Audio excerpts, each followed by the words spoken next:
ప్రభువు నామములో మీ అందరికీ వందనాలు. గిఫ్ట్ ఆఫ్ ఫెయిత్ మినిస్ట్రీస్ వారి విశ్వాస నావ అనే ఈ యొక్క ఆధ్యాత్మిక కార్యక్రమానికి మమ్మల్ని ప్రేమపూర్వకంగా ఆహ్వానిస్తున్నాం. ఇప్పుడు సిస్టర్ ఎం ఇందిరా మోహన్ గారు దైవ సందేశాన్ని అందిస్తారు. ఈ యొక్క ఆధ్యాత్మిక కార్యక్రమం మీ ఆత్మీయ జీవితాలకు మేలుకరంగాను దీవెనకరంగాను ఉండాలని ప్రార్థిస్తున్నాం. జీవము గల దైవ నామానికి మహిమ కలుగును గాక. విశ్వాస నావ అనే యొక్క ఆధ్యాత్మిక కార్యక్రమం తిలకిస్తున్నటువంటి మీ అందరికీ కూడా నా యొక్క హృదయపూర్వకమైన వందనాలు, శుభములు తెలియజేస్తున్నాను. ప్రియులారా, దేవుని యొక్క కృప మిమ్మల్ని ఆవరిస్తూ మరి మీకు కృపాక్షేమములు కలిగించిందని నేను నమ్ముతూ ఉన్నాను. అలానే మా జీవితాల్లో కూడా దేవుడు ఎన్నెన్నో మేలులు చేస్తూ మాకు కూడా క్షేమాన్ని దేవుడు ఇచ్చాడని తెలియజేస్తూ ఈ దినాన్ని వాక్య ధ్యానంలోనికి వెళ్ళక ముందు ప్రార్థన చేసుకుందాం. ప్రార్థన. మహోన్నతుడు అయిన దేవ, ప్రియ పరిశుద్ధాత్ముడ, జీవమునకు దాత, రక్షక, మీకు వందనాలు. మీ నామమునకే మహిమ, ఘనత, ప్రభావములు ఆరోపిస్తున్నాం. ఈ భూమి మీద మీరు మమ్మల్ని కలుగు చేసిన ఆయన అయా, మీరు మమ్మల్ని దీవిస్తున్న విధానమును బట్టి మీకు వందనాలు నాయన. ఇదిగో మేము పాపములో శాపంలో ఉంటుండగా మా కొరకు ఈ లోకానికి వచ్చిన మా యేసయ్య మీకు వందనాలు. మీ చిత్తానికి లోబడుతూ నా తండ్రి వాక్యానుసారమైన జీవితాలు మేము జీవించడానికి మీ ఉపదేశములు విని నాయన గ్రహిస్తూ అయా వాక్యాన్ని వినువారు మాత్రముగా కాక వాక్యానుసారంగా జీవించేవారుగా మమ్మల్ని అందరినీ మీరు స్థిరపరచమని మీ కొరకు ఎదురు చూస్తూ నూతన బలాన్ని పొందుకునేవారుగా చేయండి. వాక్యం వించిన ప్రతి బిడ్డను బట్టి మీకు వందనాలు నాయన. వారి జీవితాల్లో నీ కృపను అనుగ్రహించండి అయ్యా. వారికి ఉన్న ప్రతి పరిస్థితిని వెరిగిన దేవుడు కనుక, ఏ స్థితికైనా నువ్వు చాలిన దేవుడు కనుక అయ్యా, వారిని మీరు జ్ఞాపకం చేసుకొని వారి యొక్క ప్రతి అవసరతను తీరుస్తూ ఇబ్బంది అనే కొలిమిలో నుండి తీసి నాయన నీ కృపకు పాత్రలుగా ఎంచి దీవించమని ఈ దిన వాక్య ధ్యానంలో మీరు మహిమ పొందమని నజరేయుడని యేసు నామములో బ్రతిమలాడి వేడుకొంచున్నాం మా పరమ తండ్రి. ఆమేన్. జీవము గల దేవుని నామానికి మరొకసారి మహిమ కలుగును గాక. మరి దేవుడు ఎంతగానో తన యొక్క కృపను మనకిస్తున్నారని నేను ఎంతగానో దేవుని నమ్ముతూ దేవుని స్తుతిస్తూ ఉన్నాను. ప్రియులారా, అనేక మంది స్త్రీల గురించి ధ్యానం చేస్తున్నాము, అలానే పురుషుల గురించి ఒకసారి ధ్యానం చేస్తున్నాము. మరి స్త్రీ అయినా పురుషుడైనా కానీ మరి దేవునికి లోబడేవారుగా మనం ఉండాలి. ప్రియులారా, మరి వాక్యానుసారంగా మనం జీవించేవారుగా ఉండాలి. ఎందుకంటే ఈ లోకంలో దేవుడే మనల్ని కలుగు చేసినాడు. మానవుడు తప్పిపోయినప్పుడు మానవుని కోసం ఈ లోకానికి వచ్చిన దేవునికి ఎంతైనా విధేయత కలిగి మనం జీవించేవారుగా మనం ఉండాలి. అది దేవుడు మనకు నియమించినటువంటి ఒక నియమము. ఆ నియమానికి కట్టుబడి ఎవరు వ్యతిరేకంగా జీవించినా కానీ తగిన శిక్ష ఉంటుంది అనే సంగతిని దేవుడు మనకు తెలియచేసినాడు. కనుక ఆ తెలియజేయబడిన మాటలను మనం మర్చిపోకుండా మన జీవితాలను ఆత్మీయంగా మనము వర్ధిల్ల చేసుకుంటూ ప్రియులారా, ఆయన రాకడ కొరకు మనం ఎదురు చూస్తూ లోకంలో జీవించినప్పుడు తప్పనిసరిగా ఆయన వచ్చినప్పుడు నిన్ను కానీ నన్ను కానీ విడిచిపెట్టడు. ఎందుకంటే ఆయనకి ఇష్టానుసారమైన జీవితం కలిగిన వారిని మాత్రమే ఆయన రాజ్యానికి వారసులుగా ఆయన చేయగలడు. ఈ దినాన్ని మనం ధ్యానం చేస్తున్నటువంటి అంశం ఏమిటి అంటే దేవునికి విరోధముగా పాపము చేసినటువంటి స్త్రీలు. అయితే సృష్టిని దేవుడు కలుగు చేసిన తర్వాత ప్రియులారా, ఆదామవుల సంతానము తర్వాత ఎప్పుడో స్త్రీలు పాపం చేయడం కాదు, కానీ మొదట్లో అవ్వమ్మే పాపం చేసినట్లుగా మనం చూస్తున్నాం. ఎలాగంటే దేవునికి వ్యతిరేకమైనటువంటి మనస్సు ఆదిలో ఆమె దగ్గర నుండి ఉన్నది అనే సంగతిని మనం జ్ఞాపకం చేసుకోవాలి. దేవుడైనటువంటి యెహోవా ఆదామును కలుగు చేసినాడు, కలుగు చేసి అతన్ని జీవముతో నింపినాడు. ప్రియులారా, నింపి ఆ ఏదైనా వనములో ఒక తోటను వేసి ఆ తోటలో వీరిని ఉంచడానికి ఆయన ఇష్టపడి ఆ ఆదాముతో చెప్తున్నాడు, ఈ ఫలాలన్నీ నువ్వు తిన్నాయా, కానీ ఆ మంచి చెడుల తెలివినిచ్చే ఫలాన్ని నువ్వు తినొద్దు, అది నువ్వు తిను దినాన్ని నిశ్చయముగా చచ్చేదవు అని చెప్పాడు. ఆ మాట అవ్వమ్మకి కూడా ఆదాము చెప్పినాడు. అయితే ఒకానొక దినాన్ని ఆ అవ్వమ్మ దగ్గరికి సర్పము వచ్చి, ఎవరు సర్పం అంటే దేవుని సన్నిధిలో మరి గొప్ప ఆధిక్యత కలిగినటువంటి దూతను దేవుడు ఆ క్రిందకు నెట్టివేయగా అది అవకాశం పుణుకుపుచ్చుకొని ప్రియులారా, ఆ సందర్భంలో ఆ దేవుడు తన కోసము చేసుకున్న బిడ్డల్ని పాడు చేయాలి అనే ఆలోచనతో అవ్వ దగ్గరకు వచ్చి మాట్లాడుతుంది. దేవుడు అన్నీ తినమని చెప్పినాడా మీకు అని అన్నప్పుడు అవ్వమ్మ అంటుంది, ఇదిగో ఆ మంచి చెడులు తెలివినిచ్చే ఫలాన్ని తినొద్దన్నాడు దేవుడు. అంటే అక్కడ సర్పం ఏమని అన్నదంటే అవి తింటే మీరు దేవతల వలె అయిపోతారని చెప్పినప్పుడు గమనించండి ప్రియులారా, ఒక వాక్యానుసారమైనటువంటి నడిపింపు మనం కలిగి ఉన్నప్పుడు ప్రియులారా, వాక్యానికి వ్యతిరేకమైన బోధ ఎవరు చేసినా కానీ మనం వింటే దానివల్ల మనం నష్టపోతామనే సంగతిని ఇది నా వాక్యం ద్వారా ప్రతి స్త్రీ కూడా గ్రహించాలని నేను మనవి చేస్తూ ఉన్నాను ప్రియులారా. మరి ఆదాము అవ్వలకి తల్లిదండ్రులు లేరండి, కానీ దేవుడే తండ్రిగా తల్లిగా ఉండి ప్రతి చల్లపూట కూడా ఆయన వారి దగ్గరకు వచ్చి వారి ఇరువురితో ముచ్చటిస్తూ ప్రియులారా వారిని ఎంతగానో ప్రేమించినటువంటి దేవుని మాటను ప్రక్కన పెట్టి పరునికి అవకాశం ఇచ్చింది అవ్వమ్మ. అందుకనే ప్రియులారా ఆ పరుని బోధ ఇష్టముగా అనిపించింది. నేను ఇంకా గొప్ప వ్యక్తిని అయిపోవాలి అని అనుకొని ఆ పండును తన తినడమే కాదు కానీ తన యజమాని కూడా ఇచ్చినట్లుగా మనం చూస్తున్నాం. దేవుడు ఒక మాట ఖచ్చితంగా ఆయన చెప్పినాడు, నువ్వు వాటిని తింటే చచ్చిపోతావని. ఆ మాట హృదయంలో భద్రము చేసుకొని ఎన్నడూ కూడా ఆ మాటను మర్చిపోకుండా ఆమె ఉన్నట్లయితే ప్రియులారా ఈ లోకంలో దేవుని కలిగిన మనం పొందుతున్న ఆశీర్వాదముల కన్నా గొప్ప ఆశీర్వాదము ఆమె పొంది ఉండేదేమో, ఆమె బిడలుగా మనం కూడా పొంది ఉండేవారము. ఇది నా వాక్యం వింటున్న ప్రియ సహోదరి, దేవునికి వ్యతిరేకమైన జీవితము అది నీకు నాకు ఆశీర్వాదకరము కాదు అనే సంగతి నేను జ్ఞాపకం చేస్తున్నాను. యోహాను సువార్త 15వ అధ్యాయంలో అందుకే అంటాడు, నాకు వేరుగా ఉండి మీరు ఏమీ చేయలేరు అంటున్నాడు. కనుక దేవునికి వేరుగా ఉండి నీవు ఏదైనా చేయాలి అనుకుంటే అది నీకు పాపం అవుతుంది, అది నీకు శాపం అవుతుంది. ఆ దేవుని ఎదుట ఒకానొక దినాన్ని నీవు నేను కూడా తీర్పులో నిలవబడి సిగ్గుపడే యొక్క సమయం రాకముందే ప్రియులారా, ఆనాడు అవ్వమ్మిలా చేసింది, ఈనాడు నేను అలా ఉండకూడదు అని మనల్ని కలుగు చేసిన దేవునికి లోబడి ఉండాలి. స్త్రీలుగా మన యజమానులు కూడా లోబడి మనం జీవించాలి. దేవునికి వ్యతిరేకంగా మరి పాపము చేసినటువంటి స్త్రీల్లో మొదటిగా అవ్వమ్మ ఉంది. నీ కుటుంబంలో దేవునికి వ్యతిరేకంగా పాపము చేసేవారిలో నీవు ఉన్నావేమో. ఒకవేళ అలా ఉన్నట్లయితే ఆ పాపం నుండి విడుదల చేయగలిగిన దేవుని సన్నిధిలో నమ్మకంగా నువ్వు అడిగితే దేవుడు నిన్ను పరిశుద్ధురాలుగా మార్చగలిగిన శక్తి కలిగిన దేవుడని ఇది నేను జ్ఞాపకం చేస్తున్నాను ప్రియులారా. ఆదామవ్వల నుండి కలిగినటువంటి సంతానమైన మానవులు మరి ఈ లోకంలో పుడుతూ ఉన్నప్పుడు ప్రియులారా, వారు ఎదుగుతూ ఉన్నప్పుడు ఆ పెద్దలైనటువంటి వారు ఆ అవ్వమ్మ మా అమ్మ ఆ రోజు పాపము చేయకపోతే ఎంత బాగుండు, ఆ రోజు దేవుని మాటను విని ఉంటే ఎంత బాగుందని ఎంతమంది అనుకున్నారు. నీ కుటుంబంలో నీ విశ్వాసాన్ని బట్టి నీ తరాల వారు చెప్పుకోవాలంటే అవ్వమ్మలాగా నువ్వు ఉండొద్దని లేఖనాలు తెలియజేస్తున్నాయి. మొదటిగా మనం చూసాము అవ్వను మనం చూసాం ప్రియులారా. మన జీవితంలో అలాంటి స్థితి మనం లేకుండా దేవుడు ఏం చెప్తున్నాడో అది మనము చేసేవారిగా మనం ఉండాలని లేఖనాలు తెలియజేస్తున్నాయి. ఆయన ఏం చెప్తున్నాడు, మీరు నా బిడలు అని ఆయన చెప్తున్నాడు. నేను పరిశుద్ధుని కనుక మీరు కూడా పరిశుద్ధులుగా ఉండండి అని ఆయన చెప్తున్నాడు. ఆయన మాటకు లోబడి పాపం మనలోనికి రాకుండా మనం జాగ్రత్త పడినట్లయితే దేవుని మాటల కన్నా లోక మాటలకు లోక సంబంధమైన సంభాషణకు తావు లేకుండా ఉన్నట్లయితే ప్రియులారా నిత్యము పరిశుద్ధ ఆత్మదేవుడు మనలో నివాసము చేస్తాడనే సంగతిని నేను గుర్తు చేస్తున్నాను. ఇంకొక స్త్రీని నేను జ్ఞాపకం చేస్తున్నాను. ఎవరు ఆమె అంటే అహాబు రాజు యొక్క భార్య యెజబెలు ప్రియులారా. ఆమె ఎలాగా తన యొక్క జీవితంలో దేవునికి వ్యతిరేకంగా పాపము చేసింది అంటే ప్రియులారా, నాబోతు అనే ఒక వ్యక్తి ఉన్నాడు. అతనికి ఒక ద్రాక్ష తోట ఉన్నది. ఈ యొక్క యెజబెలు యొక్క భర్త ఆ యొక్క అహాబు రాజు ఆ ద్రాక్ష తోటను చూసి ప్రియులారా అది నాకు కావాలని అడిగినప్పుడు అతడు అంటాడు, ఇది నా పితరులు ఇచ్చినటువంటి ఆస్తయ్య, నేను ఇవ్వను అంటే నీకు బదులుగా ఇంకోటి ఇస్తాను అని అహాబు చెప్పినా కానీ పితరుల యొక్క స్వాస్థ్యము కాపాడుకోవాలి అనే ఉద్దేశంతో నాబోతు ఇవ్వను అని అన్నప్పుడు ప్రియులారా అతడు ఇంటికి వచ్చి మూతి ముడుచుకొని కూర్చున్నాడంట.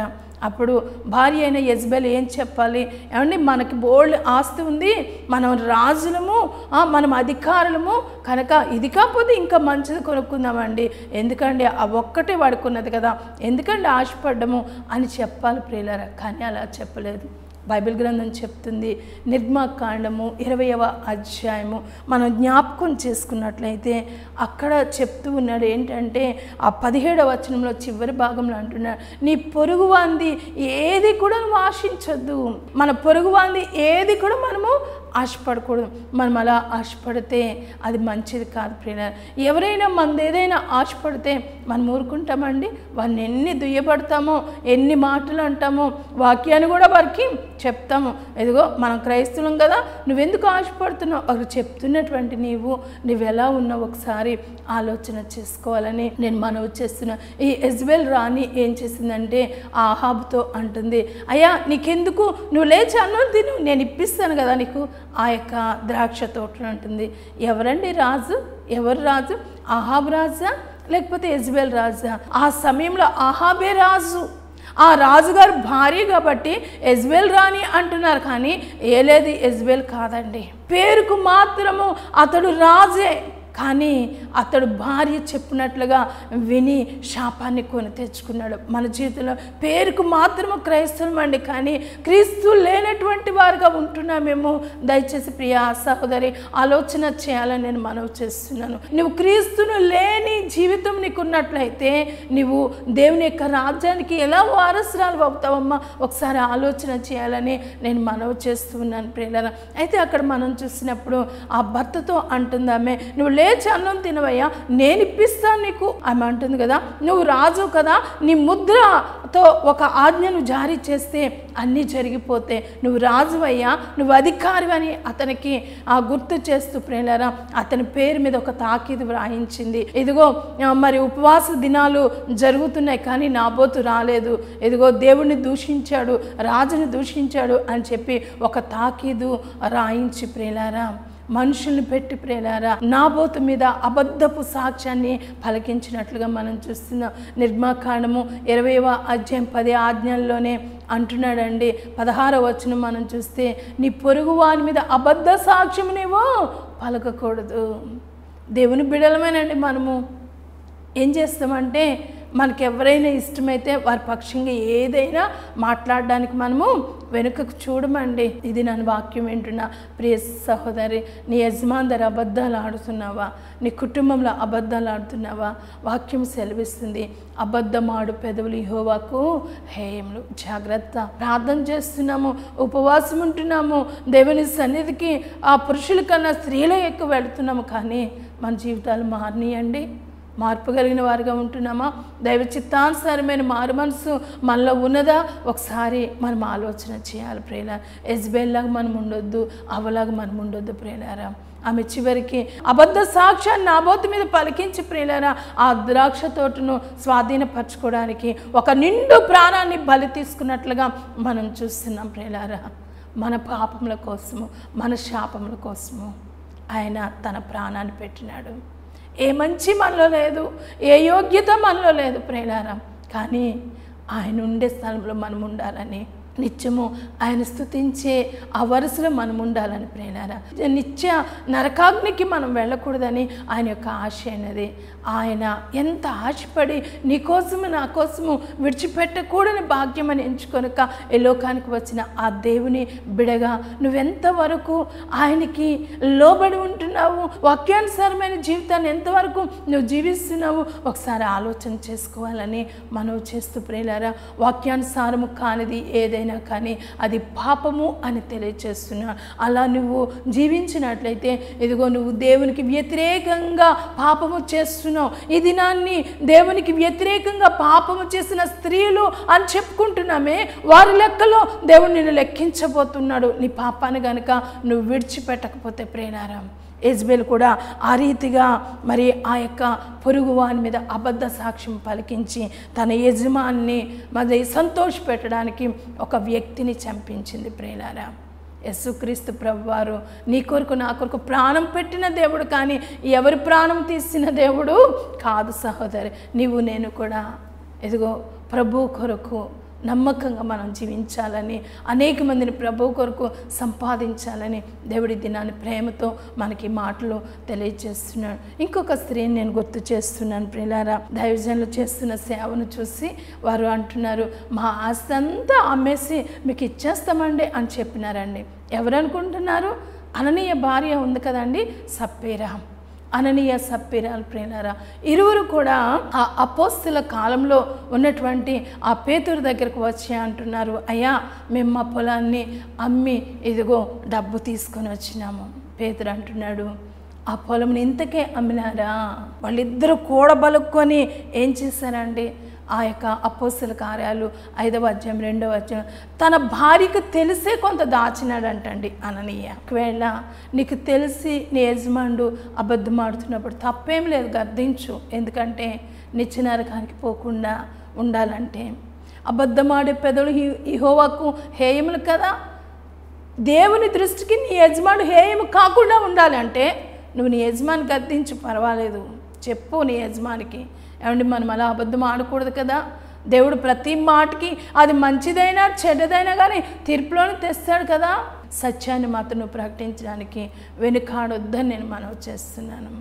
ఎందుకంటే నీ యజమానుడు ఈ లోకంలో నీ ఉన్నంత వరకే, కానీ నీ యజమానుడు వాక్యానుసారంగా జీవిస్తే, నువ్వు వాక్యానుసారంగా జీవిస్తే దేవుని రాజ్యంలో నిరంతరము మనము జీవించగలం ప్రియులారా.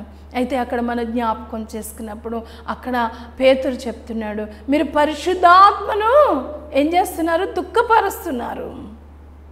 చాలామంది సేవకుల దగ్గరికి వచ్చి చాలామంది ఏమ్మా రాలేదు పోయిన వారం అంటే ఏదో సాకు చెప్తారండి. చాలామందిని గమనిస్తూ ఉన్నప్పుడు ప్రియులారా, వారు ఒక్కొక్కసారి మందిరాలు మాని తిరుగుతూ ఉంటారు. కొంతమంది ఏం చేస్తారంటే ఇక్కడ కాదు అక్కడ అని వెళ్తూ ఉంటారు. మరి సేవకుని బాధ్యత కదండి. సేవకులు అడుగుతారు, నాన్న పోయిన వారం ఎందుకు రాలేదు మీరు అంటే వారు చాలా ఆత్మపూర్ణంగా కనిపిస్తారు, కానీ వారు మాట్లాడే మాట ఏంటి తెలుసా? అబద్ధం, ఏదో సాకు చెప్తారు. ఒకవేళ సేవకులకి తెలియదని నువ్వు అనుకుంటున్నావేమో. దేవుడు ఏదో ఒక రీతిగా సేవకునికి బయలుపరుస్తాడు. ప్రార్థనలో బయలుపరుస్తాడు, దర్శనం ద్వారా బయలుపరుస్తాడు, లేకపోతే ఏదో ఒక వ్యక్తుల ద్వారా దేవుడు బయలుపరుస్తాడు, వాక్యము ద్వారా దేవుడు బయలుపరుస్తాడు. గూఢమైన సంగతులను ఆయన బయలుపరిచే దేవుడు అనే సంగతిని నేను జ్ఞాపకం చేస్తున్నాను ప్రియులారా. వారు అబద్ధం ఆడినారు. ఎవరి దగ్గర అండి? మనుషుల దగ్గర కాదండి. అబద్ధం ఆడినా కానీ మనుషుల దగ్గర ఏదో ఒక దినాన్ని ఎప్పుడో వాళ్ళు తెలుసుకొని బాధపడతారు, కానీ దేవుని ఆత్మ కలిగిన వారి దగ్గర కానీ దేవుని దగ్గర కానీ నువ్వు అబద్ధం ఆడితే ఆ శిక్ష నీ మీదకి వస్తుందని నేను తెలియజేస్తున్నాను. మొదటిగా తన భర్త వెళ్ళి అబద్ధం ఆడినాడు, చనిపోయినాడు.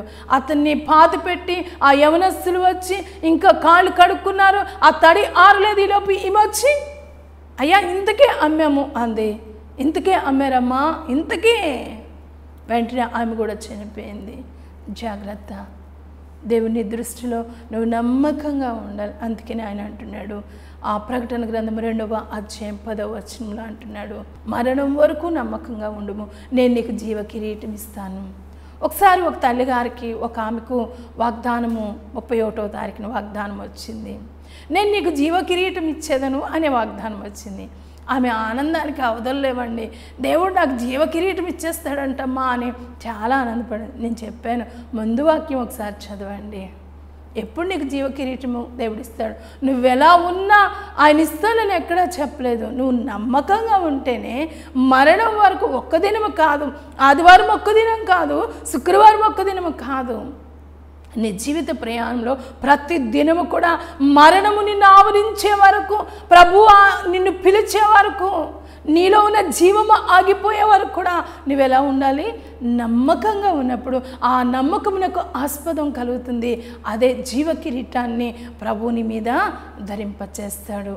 అవ్వను మనం జ్ఞాపకం చేసుకున్నామండి, ఎజ్బేల్ మనం జ్ఞాపకం చేసుకున్నాం, సప్పీరాను మనం జ్ఞాపకం చేసుకున్నాం. ఈ సమయంలో ప్రియులారా, హేరోదు తన తమ్ముని భార్యను భారీగా చేసుకున్నాడు. ఆమెను మనం జ్ఞాపకం చేసుకుంటున్నాం. హేరోదు యొక్క ఉంపుడు కత్తె.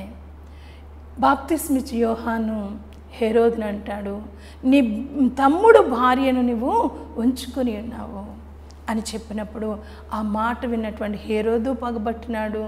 ఆ యొక్క హేరోదు యొక్క భార్యగా ఉన్న హేరోదియా పగబట్టి చివరికి ఆ యోహాను భక్తుని తన యొక్క కుమార్తె నాట్యం ఆడినప్పుడు ఆ హేరోదునికి ఏం కావాలో అడగంటే ఆ తల్లి చెప్తుంది యోహాను తలకాయ కావాలని. ఎందుకండి అది బుద్ధి లేనటువంటి జ్ఞానం అండి, బుద్ధిహీనత అండి అది.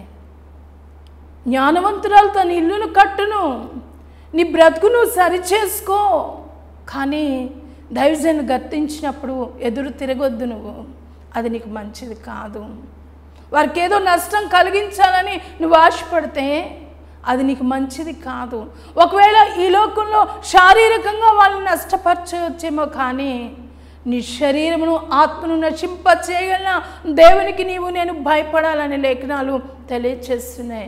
ఆ కుమార్తె నాట్యం ఆడిన తర్వాత నీకేం కావాలంటే ఆ తల్లి ద్వారా ఆమె చెప్తుంది ఏమనంటే, నాకు బాప్తిస్మం ఇచ్చే యోహాను తల కావాలి. తల్లు ఎలా నడిపిస్తున్నాం మన బిడ్డల్ని? తల్లులుగా మనం ఎలాగా మన బిడ్డల్ని ఎలాంటి ఆలోచనతో మనం నడిపిస్తున్నాం? చాలా కుటుంబాల్లో అమ్మమ్మ అంటే ఒక ప్రేమ, నానమ్మ అంటే ఒక ప్రేమ, పిన్నంటే ఒక ప్రేమ, మేనత్త అంటే ఒక ప్రేమ. వద్దు దయచేసి. ప్రతి దానికి వాక్యాన్ని ధ్యానం చేసినప్పుడు నాకు చాలా భయం కలుగుతుందండి. ప్రతి దానికి కూడా మనము దేవునికి లెక్క చెప్పవలసిన వారుగా ఉన్నాం ప్రియుల. ఈ లోకంలోనేనండి ఈ బంధాలు బాంధవ్యాలు, ఈ లోకంలోనే. నేను చాలాసార్లు మా మందిరంలో నేను చెప్తాను, ఈ భూమి మీద ఉన్న జంతువులకు వాయవరుసలు ఉండవండి, కానీ మానవ జీవితంలో ఒక క్రమాన్ని దేవుడు నేర్పించినాడు కనుక ఆ క్రమానికి మనం లోబడి ఉండాలి. అప్పుడే దేవుని యొక్క ఆశీర్వాదము నిండారుగా మనం పొందగలం ప్రియుల. మన బిడ్డలు మంచి త్రోవలో నడిపించే తల్లులుగా మనం ఉండాలి. దేవునికి విరోధంగా మనము పాపం ఎన్నడూ చేయకూడదని నేను మనవి చేస్తూ ఉన్నాను ప్రియులారా. ఇంకా మనం చూస్తే మీకాలు ప్రియులారా, దావీదు యొక్క భార్య. దావీదు ఎంత దేవునికి ఇష్టమైనటువంటి వాడో, మందసం ఆయా స్థలాల్లో ఉంటూ ఉన్నప్పుడు ఆ మందసాన్ని తీసుకొని వస్తున్నప్పుడు తన పురానికి ఎంతగానో దేవుని స్తుతిస్తూ నాట్యం ఆడినప్పుడు వస్త్రాలు కూడా జారిపోతాయి అంటండి. కానీ అతనికి తెలియదండి, ఎందుకంటే దేవుళ్ళు అంత లీనమైపోయినాడు. అంటే లోక సంబంధమైనటువంటి జీవితానికి సాదృశ్యం ఆ వస్త్రము పడిపోవడం అనేది ప్రేలారం. అంటే అతనికి తెలియదు అనమాట. ఇంకా పూర్తిగా తన ఆత్మను దేవుని మీద ఉంచి దేవుని యందు ఆనందిస్తూ ఆరాధిస్తూ ఉన్నాడండి. అప్పుడు మీకాల్ కిటికీలో నుండి చూసి హృదయంలో హీనపరుచుకుందంటండి. చివరికి ఆ మరణం వరకు గుడ్రాలుగానే ఉందండి. జాగ్రత్త, యజమానుని గౌరవిద్దాం. మనం దేవుని ఆరాధిస్తున్నప్పుడు వారిని ఆటంకపరచొద్దు. మనం చాలామంది యజమానులైన వారు చాలా భక్తిగా ఉంటారు.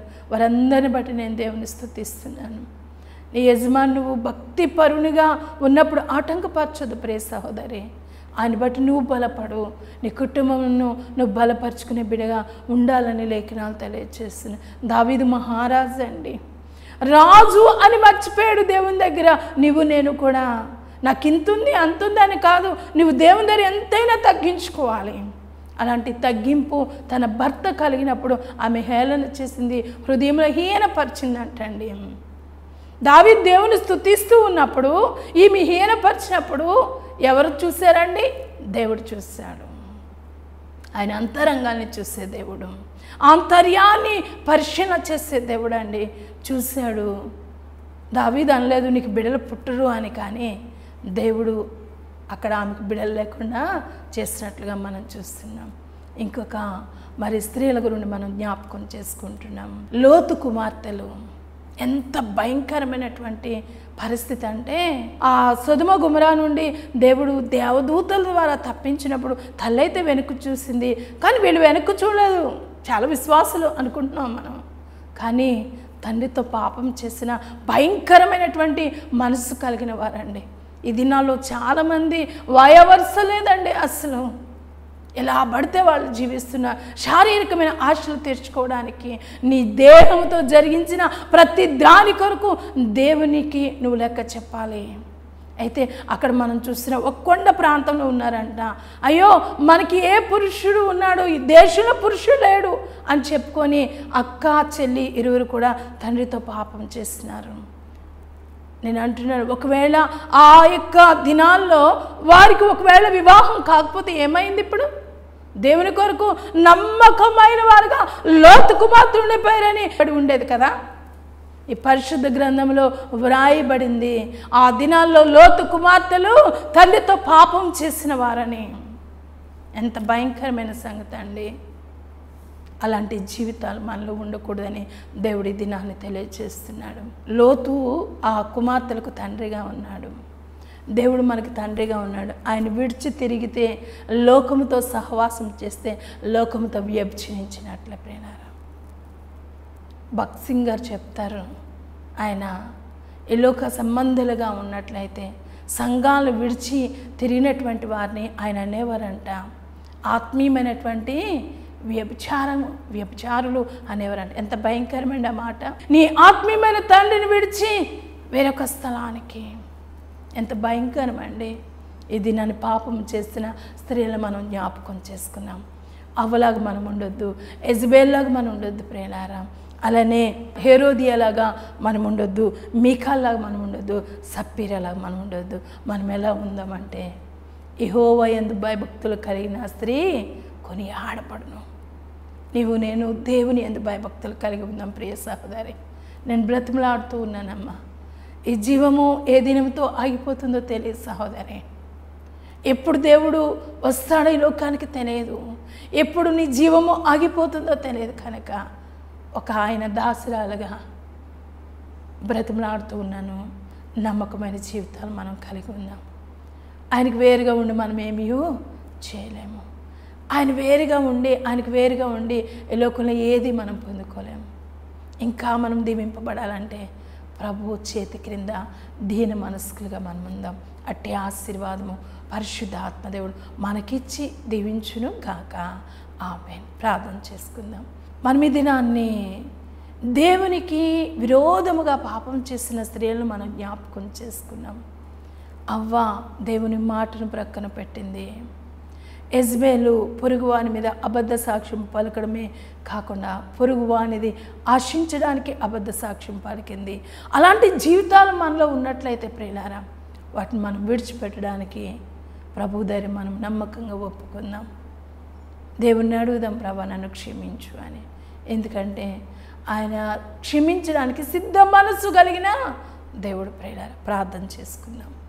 మహోన్నతుడు అయిన దేవా, ప్రియ పరిశుద్ధాత్ముడా, ఈ దినాన్ని మీరు మాకు ఇచ్చిన ఉపదేశమును బట్టి మీకు వందనాలయ్యా. కొంతమంది స్త్రీలను గుర్తు చేశారు. వారు నాకు విరోధంగా పాపం చేసినారు, వారి జీవితాలు ఇలా అయిపోయినాయి అని మీరు ఈ దినాన్ని మాకు తెలియజేస్తున్నారు. అయ్యా, మేము అలా ఉండకూడదని మమ్మల్ని ప్రేమించే ఈ మాటలు మీరు మాకు బయలుపరిచినారని మేము నమ్మి నేను స్తుతించగలిగిన వారిగా ఉంచండి. ఇది నన్ను వాక్యం విన్న ప్రతి సహోదరి కూడా వాక్యానుసారముగా జీవిస్తున్న ఆయన, నీ చిత్తాన్ని ఎరిగి జీవించే బిడగా, నిరంతరము నీతో జీవించే బిడగా సిద్ధపరచమని, నీ కృపలతో నింపమని, వారి గృహాలు చక్కగా అయా క్రీస్తు అనే బండ మీద కట్టుకునే బిడలుగా మీరు దీవించమని, నీ కృపలతో నింపమని, ఈ పరిచయను మీ చేతులకు అప్పగిస్తూ అయా నీ కృపాసనం ఎదుట మమ్మల్ని జ్ఞాపకం చేసుకోమని, మహిమ ఘనత ప్రభావములు మీరే పొందుకొనమని నజరేయుడైన యేసు నామములో బ్రతిమలాడి వేడుకొంచున్నాము పరమ తండ్రి. ఆమేన్. ఈ ఆధ్యాత్మిక కార్యక్రమం మీ ఆత్మీయ జీవితాలకు మేలుకరంగా ఉన్నట్లయితే మీ అనుభవాలను మాతో పంచుకోండి. మీ ప్రార్థన అవసరతల కొరకు మమ్మల్ని సంప్రదించండి. మా చిరునామా gift of faith ministries, sister M Indramohan, faith church, housing board colony, Lalacheruvu, Rajahmundry. మా ఫోన్ నంబర్స్ 08832449932. మా మొబైల్ నంబర్ 944160965.